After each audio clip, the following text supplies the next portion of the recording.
Late afternoon to the evening tomorrow, and then thunderstorms possible on Sunday evening, maybe even some severe weather. Your first alert 8-day forecast is all coming up. Jeremy, thanks. In our news at 5:30 tonight, bar owners in Topeka's Oakland community are speaking out against a recent surge in violence. This comes after a video showing a large fight gained traction on social media, with some putting the onus on the owners to stop the violent outbreaks. 13's Callie Holthouse is in our newsroom with more on this tonight. Yeah, David, the local business owners I spoke to in Oakland both maintain that they have a strong and positive relationship with police. But the violence seems to be out of nowhere, without warning or cause, and they're not sure where to go from here. Mad. I'm really mad. A recent surge in violence has left Oakland bar owners at a loss for how they can protect their staff, patrons, and livelihoods. This video captures a large fight just outside Abigail's Oakland earlier this month. TPD has responded to 11 calls and taken 6 reports at Abigail since March of 2023. I've seen situations where people have engaged in violence for virtually no reason. We don't see it coming. We have no idea why.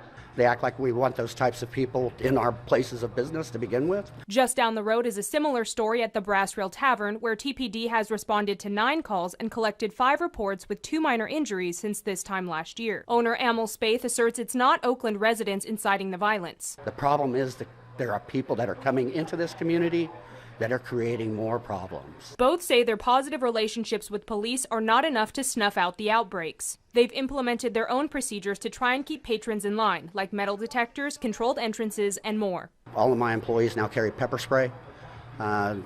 They've all been told if they tell a customer to get out 3 times, they don't have to tell them again. Spaeth says those causing the violence aren't being held responsible. You don't hear about anybody getting arrested. You don't hear about anybody being searched. You don't hear about warrants issued.